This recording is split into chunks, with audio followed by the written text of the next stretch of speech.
Hello and welcome. I'm Annie Wright. I'm a licensed psychotherapist and a trauma clinician with a specialty in relational trauma recovery.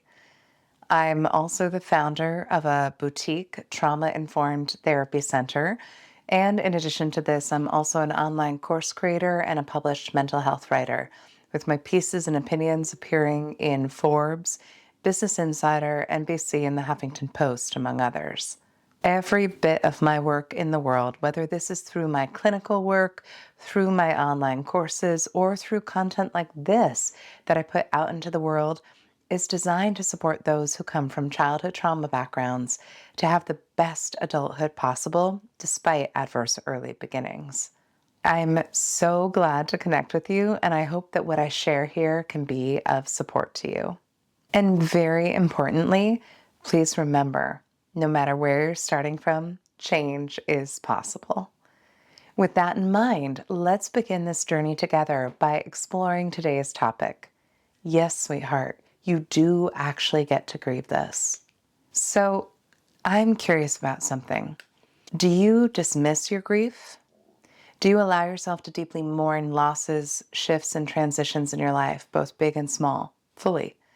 Do you believe that you actually get to grieve when no one's death is involved?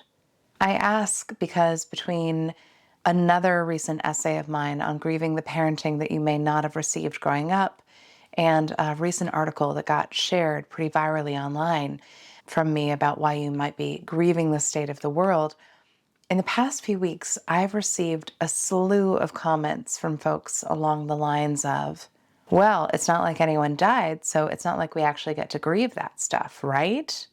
But there's all this good stuff going on in my life too, so I can't be sad about that.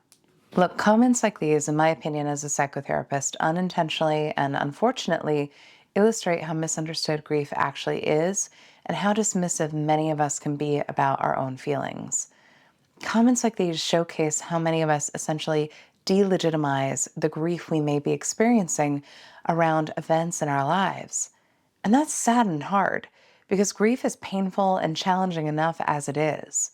When we tell ourselves, no, I don't get to grieve this, this doesn't count, I shouldn't feel this way, we make the experience so much harder for our tender, vulnerable selves. Now, let's face it, grief is a huge, complex, intensely personal, and usually painful and triggering topic. One short little video from me can hardly do the topic justice, and I want to admit that fully. However, my hope is that in today's video, I can at least challenge some common myths about grief, validate what it is you may personally be going through, and provide some further resources if you need additional assistance navigating the wild, brambled, thorny journey of grief. If you in any way tend to dismiss, invalidate, or ignore your own grief, today's video is meant for you. Grief. How can we possibly find words for it? What a powerful, evocative word. And yet, what words exactly can describe such an intense experience? Grief, according to Merriam-Webster, the dictionary, is explained as deep sadness caused by someone's death, a cause of deep sadness, trouble or annoyance. Grief, according to the poet Mary Oliver in her poem, A Pretty Song, feels like this. From the complications of loving you, I think there is no end or return. No answer, no coming out of it. Which is the only way to love, isn't it? This isn't a playground. This is earth, our heaven, for a while. Therefore, I have given precedence to all my sudden, sullen, dark moods that hold you in the center of my world. And I say to my body, grow thinner still. And I say to my fingers, type me a pretty song. And I say to my heart, rave on. Now, I personally prefer Mary Oliver's interpretation. Look, chances are we all intellectually know that grief is an emotional reaction to loss in our lives, and we all likely have heard about the 5 stages of grief pioneered by Swiss psychiatrist Elisabeth Kübler-Ross in her groundbreaking work on death and dying. These 5 stages are denial, anger, bargaining, depression, acceptance. That's grief, right? Well, maybe, kind of, in a sort of way, yes. But to quote the opening paragraph of On Grief and Grieving, also by Elisabeth Kübler-Ross, Quote, the stages have evolved since their introduction, and they have been very misunderstood over the past 3 decades. They were never meant to help tuck messy emotions into neat packages. There are responses to loss that many people have, but there is not a typical response to loss, as there is no typical loss. Our grief is as individual as our lives. Not everyone goes through all of them or goes in a prescribed order. End quote.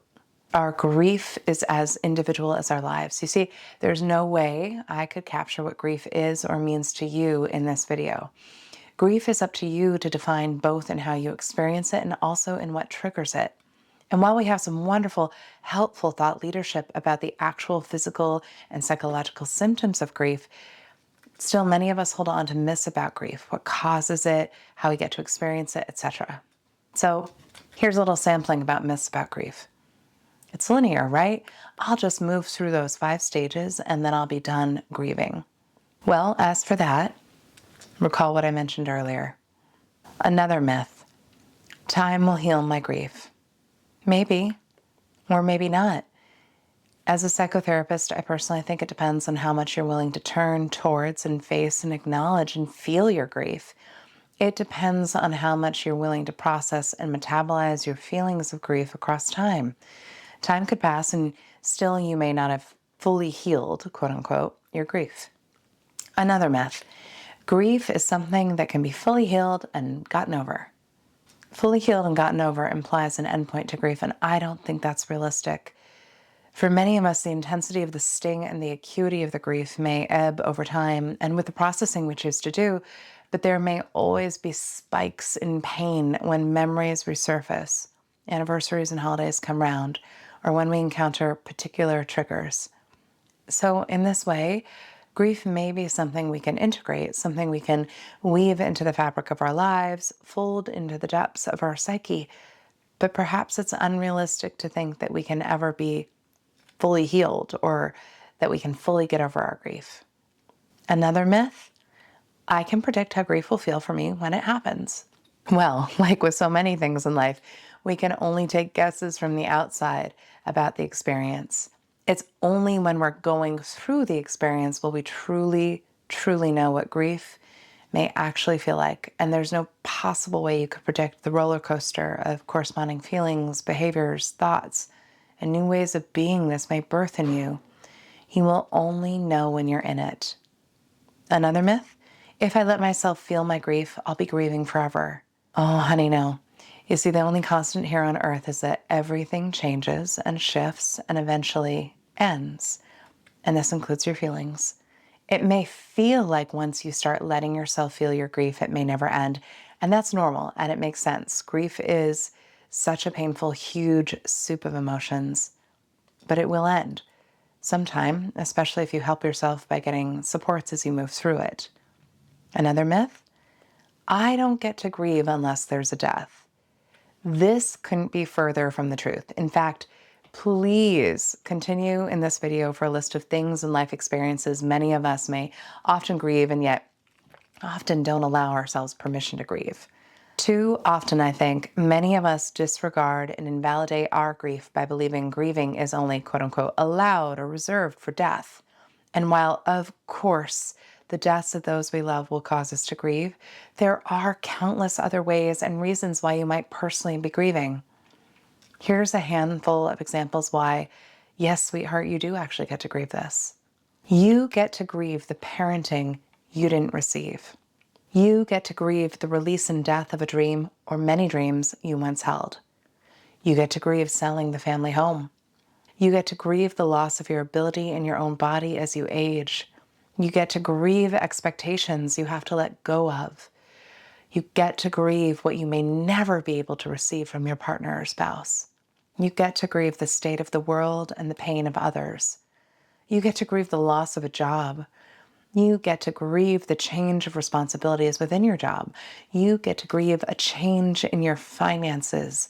You get to grieve a change in your home life, in your living conditions. You get to grieve transitions from your beloved city, employer, career, even if it's by your choice, it's still a transition. You get to grieve a loss of trust in others and in yourself. You get to grieve the passing of time and your own aging. You get to grieve the shifting form of your relationships with others. You get to grieve separating from your partner, if even by your choice. And you get to grieve reconciling with that partner, if even by your choice. You get to grieve the addition of a new family member. You get to grieve the outgrowing of friends, of lovers, of the life you've previously created for yourself. You get to grieve the loss of babies from your body.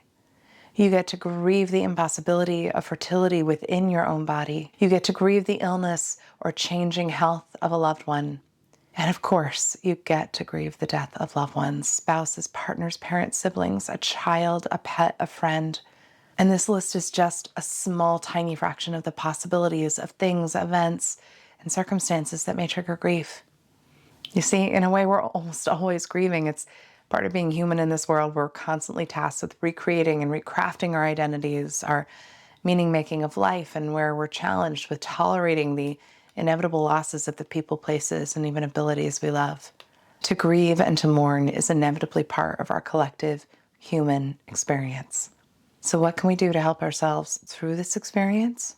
There are, of course, as many unique supports for your own grieving process as your grieving process itself will be unique. There's no one size fits all when it comes to what your grief will look like or what supports your grief may need. The supports that work for some may not work for others, but examples and suggestions could include acknowledging your grief, turning towards your family and friends for comfort, seeking out therapy or support groups, tending to your feelings, tending to your body, setting healthy boundaries with the difficult people in your life, practicing creative, need-fulfilling self-care, reading the memoirs, accounts, articles, and poetry of those who have also traveled down the road of grief.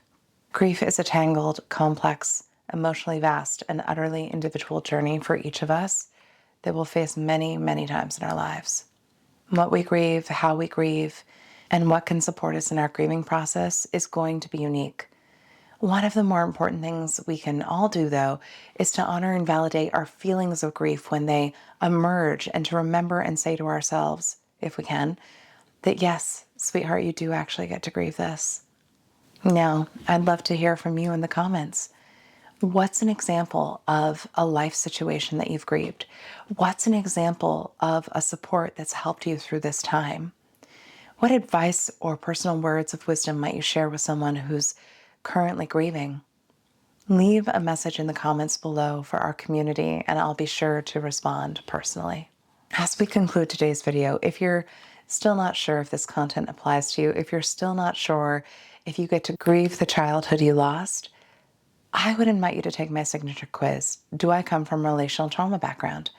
It's a 5-minute, 25-question quiz I created that can be incredibly illuminating and will point you in the direction of a wide variety of resources that can be of further support to you.